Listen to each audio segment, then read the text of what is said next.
우리는 모두 길던 짧던 간에 글을 쓰고는 합니다. 일기를 쓰는 분들도 있고 편지를 쓰는 이메일과 톡을 보내는 분들도 있죠. 또 말을 할 때도 있습니다. 그때 도움되는 꿀팁을 하나 드릴게요. 문장을 최대한 짧게 그리고 단문의 형식으로 여러분 썼으면 또 말했으면 좋겠습니다. 주어 하나, 동사 하나, 요 기본형으로 가장 근접하게 그렇게 글을 쓰고 말을 하시면 이해가 쉽습니다. 저도 설교를 작성할 때는요, 다 작성하고 나서 자르고 단문으로 최대한 딱딱딱딱딱딱 구성을 해갑니다. 문장이 길어지면요, 복잡해집니다. 이해가 어렵습니다. 대표기도 하시는 분들도 마찬가지예요. 오늘 아주 기도 잘 하셨는데요, 문장을 단문의 형식으로 딱딱딱딱 간단하게, 그러면 스피드도 쭉 나오고 회중이 함께 이해가 빠릅니다. 아멘이 함께 되는 것이고, 그래서 우리가 함께 한 마음으로 기도하는 참 짧은 아주 단문 형식의 그러한 말과 또 글, 기도 이런 것이 굉장히 필요합니다. 사도 바울은 신학 이전에 당대 최고의 수사학과 철학을 마스터를 한 분입니다. 어떻게 말을 하느냐, 어떻게 글을 써야 하느냐, 이분은요 훤한 분이에요. 그런 그가 오늘 본문에서는 아주 뜻밖의 모습을 보여줍니다. 이 본문 말씀이 우리 한글 성경에는요 3절부터 14절까지 12구절로 이루어져 있지 않습니까? 그러나 헬라어 본문은 다릅니다. 무려 202개의 단어를 사용해서 한 다름에 그냥 주르륵 한 문장으로 이 본문이 구성이 되어 있습니다. 이해가 되십니까? 3절의 찬송하리로다, 여기서부터 시작해서 14절의 찬송하게 하려 하심이라, 여기까지가요 한 번도 끊어지지 않는 아주 그냥 복문과 막 그냥 중복문의 하나의 문장인 겁니다. 왜 이렇게 기록을 했을까요? 사도 바울은 지금 하나님께 대해서 이 감사와 찬양이 막 어마어마하게 쏟아지고 있는 상황입니다. 사람이요 너무 흥분하면 문법이고 뭐고 아무것도 생각나지 않습니다. 그냥 막 나오는 거예요. 그러니까 사도 바울은 지금 완전히 폭풍 감사, 폭풍 찬양, 이것을 하나님 앞에 지금 하고 있는 것입니다. 대체 그러면 뭐가 그렇게 감사거리고 무엇이 찬양거리인가? 자, 3절 말씀을 우리 같이 한번 읽어보도록 하겠습니다. 시작.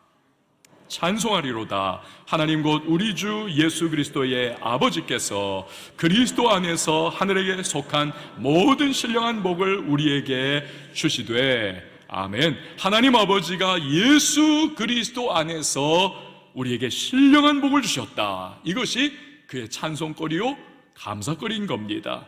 구약시대에 보면요 이 복이라고 하는 말은 개념이 무엇이냐, 현세적인 것이 다분히 있습니다. 물질을 하나님이 풍성하게 주시고 장수하게 하시고 굉장히 현실적이에요. 물질적이에요. 복이라고 하는 것이. 그래서 아브라함 보십시오, 이삭 보십시오, 야곱 보십시오, 다 거부가 되었고 장수를 누렸습니다. 그러나 신약시대로 넘어가면 복의 개념도 바뀝니다. 영적인 복입니다. 신령한 복을 의미합니다. 그렇다면 사도 바울이 말하는 그 신령한 복이라고 하는 것이 과연 무엇입니까? 4절에서 5절 말씀을 보면 곧 창세전에 그리스도 안에서 우리를 택하사 우리로 사랑 안에서 그 앞에 거룩하고 흠이 없게 하시려고 그 기쁘신 뜻대로 우리를 예정하사 예수 그리스도로 말미암아 자기의 아들들이 되게 하셨으니, 신령한 복은 다름이 아니고 예수님의 십자가로 말미암아 우리가 하나님의 자녀가 된 것을 의미하는 것입니다. 에베소서는요 누차 말하지만 로마 제국을 배경으로 두고 있습니다. 그 당시 로마에서는 자식을 입양을 합니다. 그래서 아들이 되게 합니다. 그러면요 그 자식, 입양한 자식도 친자식과 똑같은 법적인 권리를 갖습니다. 완전한 상속자가 되는 것입니다. 아카데미 11개 부문을 수상한 세계적인 영화죠. 벤허, 이걸 잘 보여줍니다. 이 벤허는 유대 명문가 출신이 아닙니까? 그러나 절친의 배신을 받고 몰락을 합니다. 로마 함대의 배 밑창에서 노를 죽어라고 저어야만 하는 노예 생활을 합니다. 그러다 드디어 해전이 벌어지죠. 끔찍한 전투 중에서 벤허가 타고 있던 함선이 완전히 파괴됩니다. 겨우 살아남아요. 이 벤허가. 그러나 우연히 함대 최고 사령관의 목숨을 건집니다. 이 일로 말미암아 양아들이 돼요. 그때부터 벤허의 인생이 노예로부터 시작해서 고귀한 가문의 아들로 180도 바뀝니다. 로마의 개선장군, 이 최고 사령관의 재산을 다 물려받습니다. 그의 권세를 물려받습니다. 그의 위엄과 명성을 다 물려받습니다. 다 상속돼요. 그는 결국 배신자 친구를 응징을 합니다. 사랑도 되찾습니다. 예수님도 만납니다. 모든 걸 회복하는 거예요. 아들이 된다는 것이 바로 이런 겁니다. 친아들이 누리는 모든 법적 권세를 똑같이 누리는 것. 중요한 것은 하나님이 예수 그리스도로 말미암아 저와 여러분에게 그렇게 해주셨다는 것입니다. 할렐루야.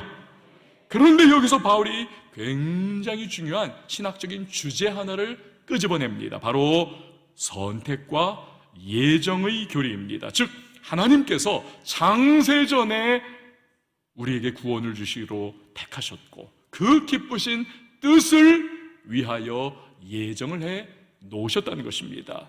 며칠 전에 제 막내 아들이 전화를 했어요. 뜬금없이 저한테 아빠 뭐 질문 하나 해도 돼요? 해라. 성경을 보면요 하나님이 절대 주권을 가지고 우리를 구원하시는 거잖아요. 그렇지.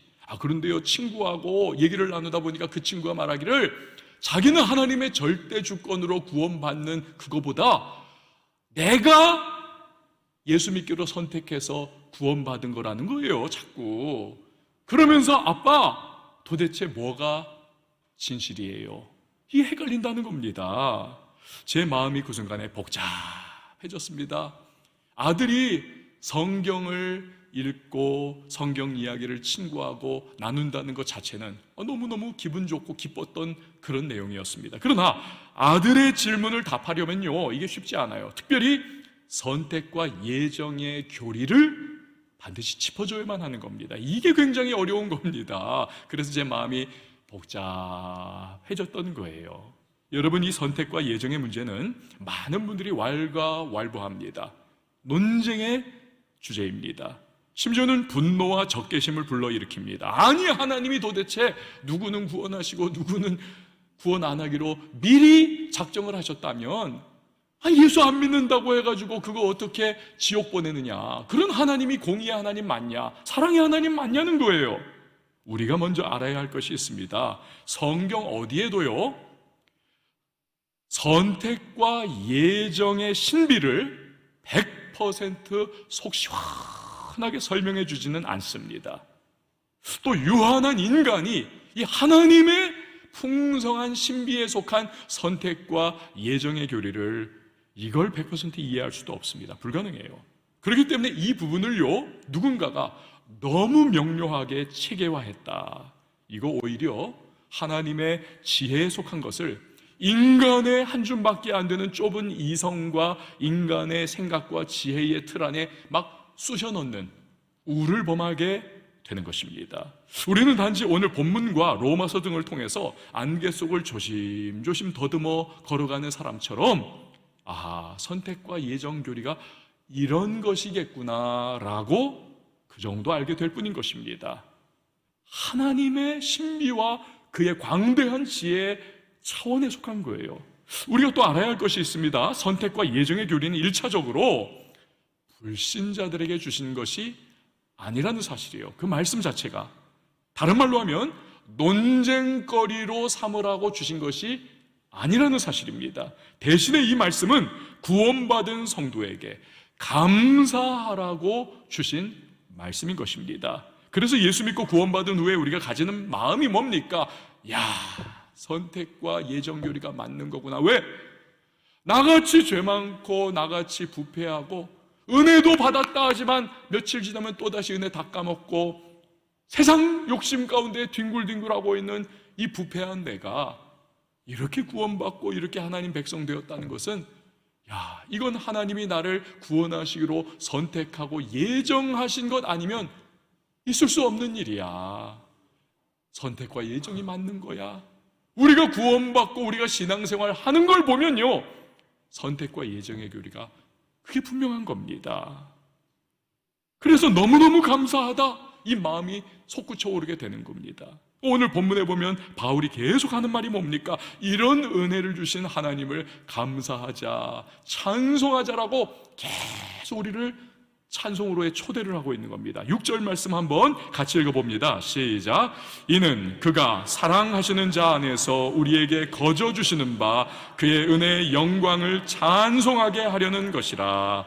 아멘. 어떤 마음씨 좋은 아저씨가요, 길 가다가 저기 껄렁껄렁하고 침 퇴퇴 뱉고 있는 불량스러운 고등학생을 야야야 이리 와봐라. 왜요?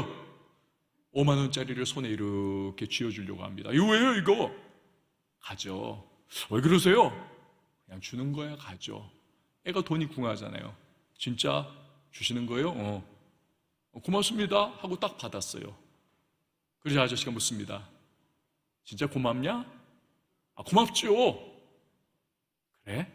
그럼 됐어. 고마운 거 알라고 주는 거야. 여러분, 아저씨가 학생에게 얻을 수 있는 건 아무것도 없습니다. 오직 하나, 고맙습니다. 이 마음뿐이에요. 하나님도 우리에게 기대하는 거 다른 거 아닙니다. 하나님은 우리에게 마음 다해 드리는 감사와 찬양을 기대를 하고 계시는 겁니다. 악질적인 노예 사냥꾼이었다가 변화되어 구원받고 나중에는 목사님 되잖아요. 존 뉴턴. 그가 여러분 이러한 하나님의 나를 선택하시고 예정해 주신 하나님의 놀라운 은혜였구나, 그걸 깨닫고 나서 부르는 찬양이 어메이징 그레이스 아닙니까? 나 같은 죄인 살리신 그 은혜 놀라와 잃었던 생명 찾았고 광명을 얻었네. 1부와 2부는 성가대가 좀 해줬는데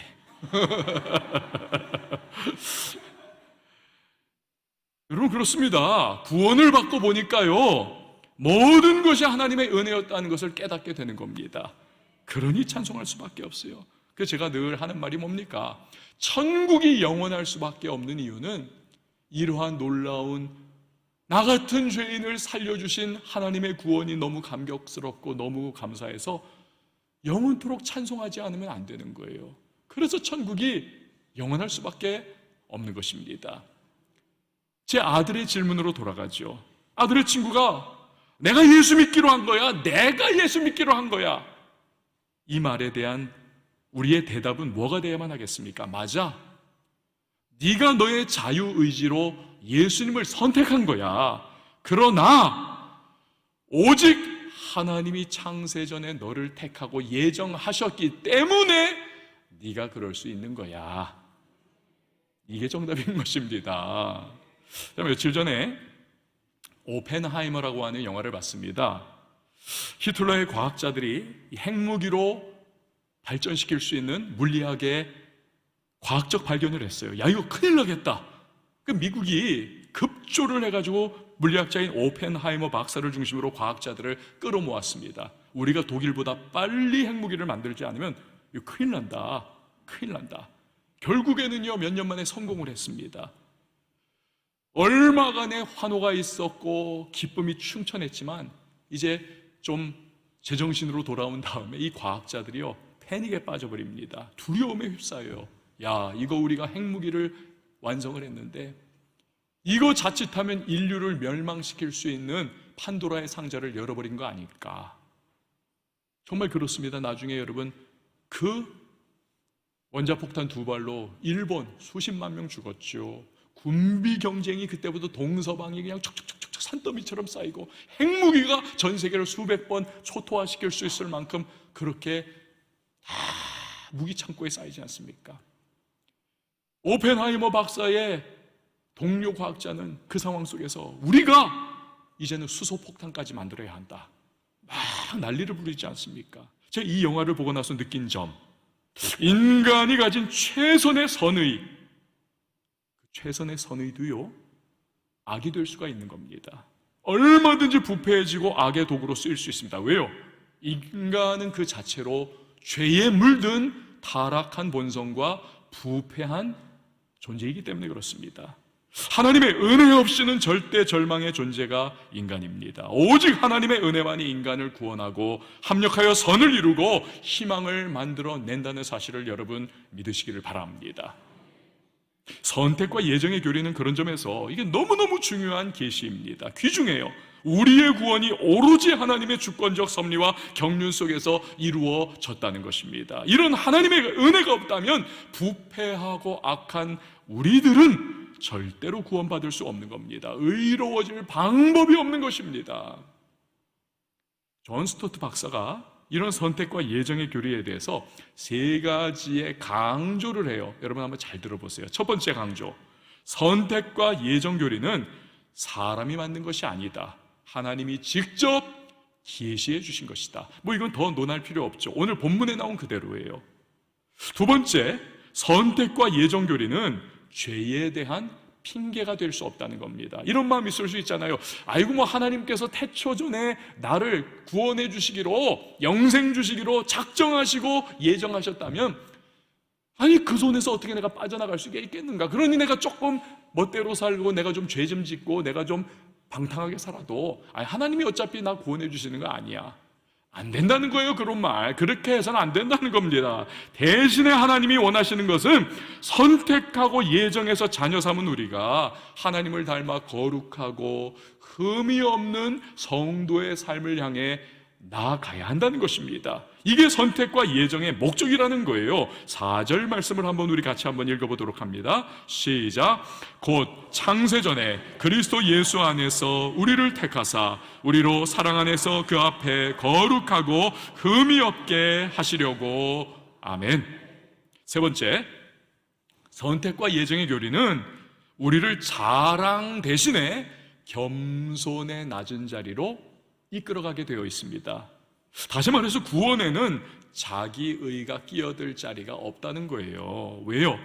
우리를 언제 택하시고 언제 예정하셨습니까? 창세전에. 한번 따라해 주십시오. 창세전에. 우리가 아직도 태어나기 전에, 지구가 만들어지기도 전에, 그 창세전에 하나님께서 이미 저와 여러분을 택하시고 예정을 하셨다는 것입니다.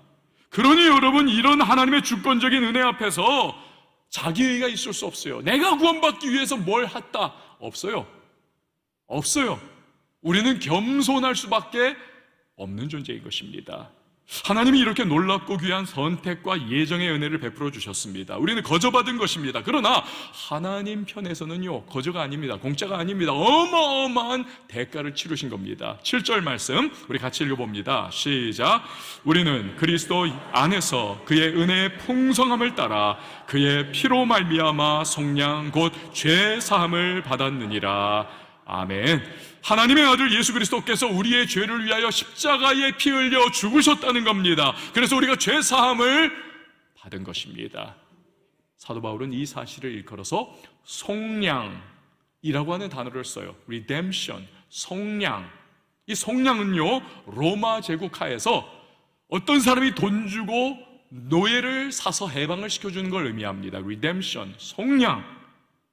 이처럼 예수님이 자기의 핏값을 지불해서 우리가 죄와 죽음의 노예 생활하던 자리에서 자유를 주셨습니다.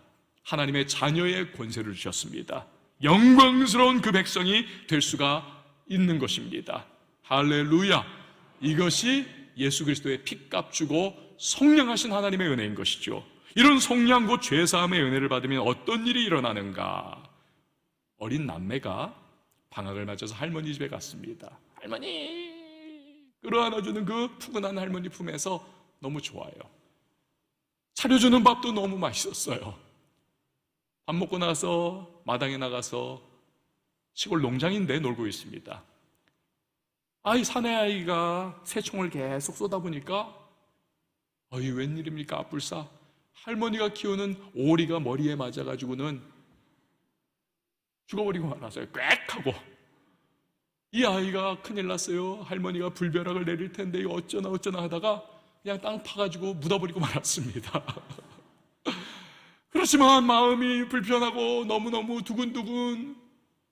아유, 그래요. 할머니 볼 면목이 없어요. 할머니가 맛있는 밥 차려주는데도 밥이 모래알 같습니다. 넘어가질 않습니다. 제대로 못 먹었어요. 왜 맛이 없니? 아니요. 밥을 치우고 설거지를 하는데 누나가 설거지 하다 말고는, 야, 이리 와. 너 이거 설거지해. 내가 왜 누나가 해? 너 설거지 안 하면 할머니한테 오리 죽인 거 얘기한다. 할 수 없이 얘가 설거지를 울며 겨자 먹기로 합니다. 근데요, 그때부터 누나가 사사건건 자기 심부름을 시키는 거예요. 너 이거 해. 너 안 그러면 오리? 할 수 없이 얘가 일주일 내내 누나의 꼬북 노릇을 하면서 지치고 피곤하고 화가 납니다. 결단을 내렸어요. 할머니 방에 들어갔습니다. 할머니, 그러면서 눈물을 흘리면서 제가요, 사실은 자초지종을 이야기했습니다. 할머니가 불벼락을 내릴 줄 알았는데 웬일입니까? 꼭 끌어안아주면서 미소를 띠며, 아이고, 할미가 이미 다 알고 있었어, 이 녀석아. 할머니, 저 안 웃네요. 안 웃네, 괜찮아. 진짜요? 그럼 이 할미는 손주를 오리보다 1000배, 10,000배 사랑하거든. 막 끌어안고 이 아이가 고맙다고 울었어요. 속이 우려 내가지고 할머니 방에 문 닫고 이제 마루로 나왔는데 누나가 또 부릅니다. 야, 이놈아, 이리 와라. 안 가! 너 할머니한테 이른다? 일러봐라. 여러분, 예수 그리스도의 피로 속량 곧 죄사함 받은 사람이 누리는 축복이 이런 것입니다. 하나님께 마음껏 예배와 기도로 나아갈 수 있는 겁니다. 우리를 참소하는 원수 마귀 앞에서 우리는 담대하고 당당할 수가 있는 것입니다. 그 어떤 존재도 우리를 참소할 수 없다는 사실을 믿으시고 여러분, 담대하게 당당하게 살아갈 수 있기를 축복합니다. 저를 한번 따라해 주세요. 나는 자유합니다. 나는 당당합니다. 다시 한번요. 나는 자유합니다. 할렐루야. 이 세상의 그 어떤 종교에도 성량 개념이 없습니다. 불교 보세요. 성불하기 위해서는 내가 힘쓰고 내가 노력해야 되고 애써야 된다. 심지어 가톨릭도 그렇습니다. 구원은 믿음으로 받는 것이지만 그 믿음이 완전해지기 위해서는 내가 행위를 해야 한다는 겁니다. 선한 행위를 해야 한다. 그래야 선한 행위가 연료와 같이 돼서 구원이라고 하는 비행기가 뜰 수 있다는 거예요. 사실 다 불가능한 말을 하는 거죠. 인간은 죄의 종입니다. 부패한 존재입니다. 그 어떤 노력과 몸부림도 스스로를 구원할 수 없어요. 구원에 보탤 수 있는 0.0000001%도 우리는 능력이 없습니다. 성경이 말하던 내 죄를 위해 예수님이 핏값 지불하시고 속량해 주신 것 밖에는 방법이 없습니다. 그것이 유일한 방법이고 그것이 하나님의 지혜요, 그것이 하나님의 비밀인 줄 믿으시길 바랍니다. 이걸 오늘 본문 8절에서 10절이 우리에게 말씀하고 있는 겁니다. 이는 그가 모든 지혜와 총명을 우리에게 넘치게 하사 그 뜻의 비밀을 우리에게 알리신 것이요, 그의 기뻐하심을 따라 그리스도 안에서 때가 찬 경륜을 위하여 예정하신 것이니 하늘에 있는 것이나 땅에 있는 것이 다 그리스도 안에서 통일되게 하려 하심이라. 이게 뭡니까? 그리스도를 통하여 내가 속량 곧 죄사함을 받았는데 예정하심을 받았기 때문에 어느 한순간이 되어서 하나님의 거룩한 영적 지혜와 총명이 내게 들어와 복음 깨닫고 구원을 받았다는 겁니다. 이렇게 구원받은 사람들이 하늘에 있는 자나 땅에 있는 자나, 다시 말해서 이미 구원받고 죽어 하늘나라 간 사람이나 오늘 이 땅에서 구원받고 신앙생활하고 있는 사람이나 마지막 때가 되면 하나님 앞에 나아가서 예수 그리스도 안에 통일이 된다. 여기서 통일된다는 것은 다스림을 받는다는 의미를 가지고 있는 것입니다. 자, 지금까지 사도 바울은 영광스러운 선택과 예정의 교리를 누구에게 말을 한 겁니까? 1차적으로 유대인 크리스찬들에게 말을 한 겁니다. 그래서 유대인 크리스찬들에게 말을 한 거기 때문에 자기 자신도 유대인이잖아요. 그가 계속 하는 말이 뭡니까? 우리도 이렇게 표현을 합니다. 그러나 본문의 마지막 두 구절에서는 13, 14절이죠. 그 대상을 넓히고 있습니다. 구원받아 함께 교회를 이루고 있는 에베소에 사는 이방인 크리스찬들에게도 이걸 적용을 시키고 있는 거예요. 우리 다 같이 13, 14절 말씀 같이 읽어봅니다. 시작. 그 안에서 너희도 진리의 말씀 곧 너희의 구원의 복음을 듣고 그 안에서 또한 믿어 약속의 성령으로 인치심을 받았으니 이는 우리 기업의 보증이 되사 그 얻으신 것을 속량하시고 그의 영광을 찬송하게 하려 하심이라. 아멘. 에베소서는 교회론을 다루고 있지 않습니까? 그래서 예수 그리스도를 머리로 삼은 교회, 그 안에 포함되어 있는 이방인 크리스찬들과 유대인 크리스찬들이 서로 어우러져서 함께 신앙생활하는 그것을 염두에 두고 지금 속량 곧 죄사함은 우리들 유대인들도 받은 것이고 너희들 이방인 크리스찬들도 하나님의 선택과 예정하심을 따라 함께 나누어 받은 거야. 그리고 우리는 함께 그리스도 앞에서 통일되는, 즉 다스림을 받는 자들이 되는 거야 라고 말씀을 하고 있는 겁니다. 자, 북유럽에 여러분 바이킹들이 선조들이 아닙니까? 이 바이킹이 어떤 사람들이에요? 그냥 전쟁하고 노략질하고 완전히 해적들 아니었습니까? 그러니 호전적입니다. 이 바이킹이 이제 자녀들을 낳고 해가지고 북유럽 사람들이 됐는데 이 북유럽의 신화에는 천국이 어떤 사람이 가느냐? 재밌습니다. 천국은 전쟁에 나가서 장렬히 전사한 용맹한 사람이 천국에 간다. 그들이 말하는 천국은 어떠한 모양새인가? 우리하고 달라요. 그들은요, 꿀로 빚은 술을 마음껏 마실 수 있는 장소, 맛있는 돼지고기를 마음껏 뜯어 먹을 수 있는 장소가 천국이라는 거예요. 천국. 그런데 아무리 그래도 지루하지 않습니까? 그들이 좋아하는 게 뭐예요? 전쟁입니다. 그래서 천국에서는 때를 따라서 편을 나눠서 치열한 전쟁을 하고 죽고 죽인다. 사륙전이 벌어진다. 하지만 천국이기 때문에 밤이 되면 죽었던 사람이 다시 살아나서 함께 꿀로 빚은 술을 마시고 돼지고기를 뜯어먹는 그곳이 천국이다. 이 그들의 천국관이에요. 참 대책 없는 사람들이죠. 바울이 오늘의 본문을 편지로 보낸 에베소 사람들 역시 대책 없기는 마찬가지입니다. 그리스 로마 신화에 나오는 수많은 우상들을 섬기지 않습니까? 또한 아데미 여신을 죽도록 섬기지 않습니까? 그들의 신 올림푸스 산에 살고 있습니다. 변덕스럽습니다. 인간을 한낱 장난감처럼 여기는 신입니다. 이런 에베소 사람들에게 있어서 내세관념이라고 하는 것은요, 불분명합니다. 죽으면 정말 내세가 있는 것일까? 그러니 현세에 치중합니다. 쾌락에 빠져 살고 음란에 빠져 살고 술 취함과 방탕에 빠져 사는 그게 그들의 모습입니다. 그런 그들의 모습이었음에도 불구하고 하나님의 은혜로 속량 곧 죄사함을 받았습니다. 죄와 마귀의 소나기에서 벗어나 하나님의 백성이 됐습니다. 영광스러운 교회의 일원이 됐습니다. 영원한 천국을 소유한 자들이 됐습니다. 이 얼마나 할렐루야입니까? 그래서 오늘 본문에서 사도 바울이 계속 반복적으로 찬송할지어다, 찬송하리로다, 찬송해야 한다, 계속 찬송을 독려하고 있는 것입니다. 여러분, 찬송은요 아무나 할 수 없습니다. 그냥 기계적으로 금붕어처럼 뻐끔뻐끔하면서 노래 따라한다라고 그것이 찬송한다 생각하지 마세요. 오직 구원받은 하나님의 백성만 할 수 있는 것이 찬송인 것입니다. 진정한 감사와 확신으로 부르는 것이 찬송입니다. 자녀를 키워본 분들은 알죠? 너무 힘들었습니다. 먹이고 입히고 교육시키고 너무 정말 어려웠어요. 그러나 그 고달픈 양육, 그 중간중간에 자녀들이 엄마 고마워요, 아빠 감사해요, 그 한마디면요 그 고달픈 마음이 봄눈 녹고 다 사라지고, 때로는 섭섭했던 마음이 엄마 고마워 아빠 감사해 이 말 한마디에 다 없어지고, 마음에 어섰던 생각 때문에 내가 이 자식 더 잘해줘야지, 내가 더 챙겨줘야지, 이 마음이 막 무럭무럭 나오지 않습니까?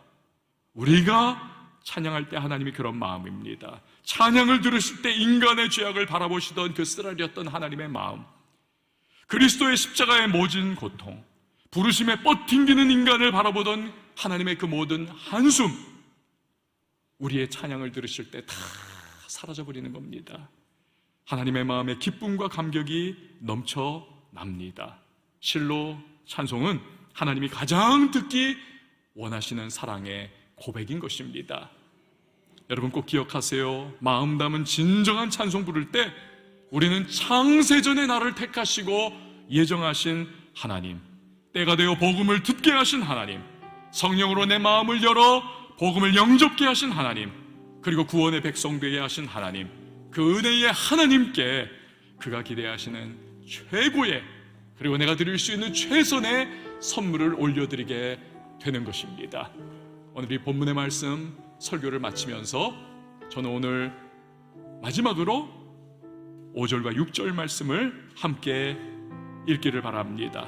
우리 함께 읽죠. 시작. 그 기쁘신 뜻대로 우리를 예정하사 예수 그리스도로 말미암아 자기의 아들들이 되게 하셨으니 이는 그가 사랑하시는 자 안에서 우리에게 거저 주시는 바 그의 은혜의 영광을 찬송하게 하려는 것이라. 아멘.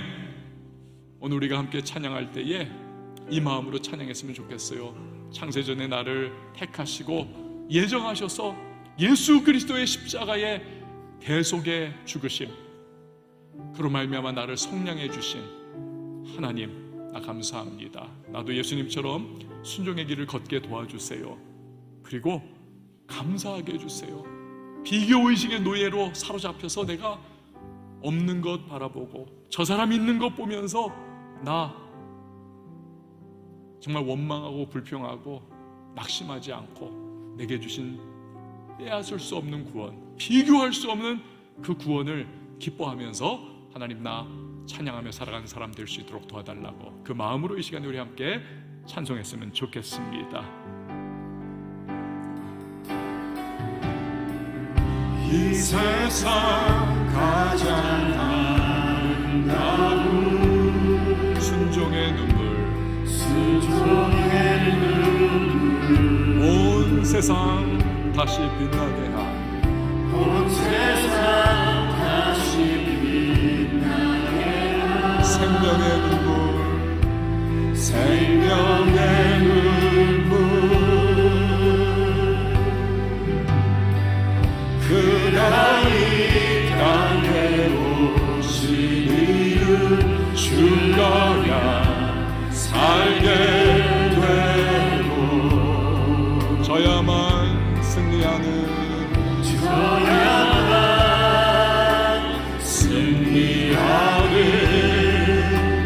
놀랍고 영원한 신이 지으신 그대로 회복시키 우리의 창조주 그리스도 십자가의 일로 아버지 뜻 이루셨네. 그가 이 땅에 오신 이유 이제 우리에게 맡겨진 그 소망, 그 사랑, 그 생각 아름답고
함께 기도하십시다. 말씀 붙잡고 나아갔으면 좋겠어요.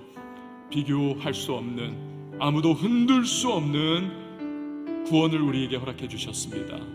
그냥 일어난 것 아닙니다. 나의 의 없습니다. 창세전에 하나님께서 나를 구원하시기로 택하시고 또한 예정하셨습니다. 그리고 예수 그리스도의 때에 십자가의 은혜로 우리를 불러주신 겁니다. 속량해 주셨습니다. 그 놀라운 하나님, 그의 계획은 변함없습니다. 그는 신실하십니다. 우리의 삶을 반드시 붙잡아 주시는 하나님이십니다. 합력하여 선을 이루실 것입니다. 우리는요, 비교의식의 노예가 되지 말아야만 합니다. 없는 것 바라보면서 한탄하는 것 아니라 내게 주신 흔들 수 없는 구원으로 감사하고 그것으로 인하여 우리가 하나님을 찬양하며 매일의 삶 속에 성령의 충만함으로 우리들 살아가는 하나님의 사람 될 수 있도록 도와달라고 오늘 말씀을 기억하며 우리 주님의 이름 한번 외치고 통성으로 기도합니다. 주여, 하나님 아버지의 이름을 불러주시니 감사드립니다. 흔들 수 없는 나의 구원을 주님 찬양의 제목 삼게 하여 주시옵소서. 하나님 아버지, 날마다 내게 주신 베푸신 구원을 생각하며 하나님 앞에 높이 올려드리고 우리 하나님을 찬양하며 하나님의 비교의식의 너희가 아닌 감사하게 사는 하나님의 사람 될 수 있도록 도와주시옵소서. 성령으로 나를 충만해 주시옵소서. 인도해 주시옵소서. 은혜를 베풀어 주시옵소서. 하나님 바라보게 주시옵소서. 없는 것 때문에 낙심좌절하거나 원망하지 않게 하시고 우리 하나님 아버지께서 내게 베푸신 그 사랑과 은혜를 생각하며 십자가의 구원을 생각하며 감사과 은혜를 살아가시는 것 도와주시옵소서. 하나님 아버지, 우리가 주여 촛불을 보고 감사하며 햇빛을 주시고 햇빛을 보고 감사하며 하나님이 반드시 천국의 영원한 빛을 주실 줄 믿고 감사합니다. 내 삶 속에 우리 하나님의 영광을 보내게 주시고 우리의 모든 범상 가운데 하나님과 함께하며 우리에게 베푸신 사랑을 찬양하고 송축하고 높여드리며 우리의 삶을 날마다 기쁨 가운데 살아가며 하나님의 사랑을 나누실 수 주님의 은혜를 베풀어 주시옵소서. 하나님 아버지, 내게 주신 흔들 수 없는 구원을 감사하며 찬양으로 살아가는 우리 모두가 되게 하여 주시옵소서. 아울러 태초전에 계획하신, 나를 예정하신 그 일을 이루시는 하나님이시라면 말씀에 기록하신 모든 나를 향한 뜻들 다 이루어 주시고 합력하여 선을 이루시는 좋으신 하나님이심을 믿습니다. 그러므로 좌절 낙심 절망하지 아니하며 매일의 삶을 감사하며 또 기대하며 찬양하며 살아가는 우리 모두가 되게 하여 주시옵소서. 예수님의 이름으로 기도합니다. 아멘.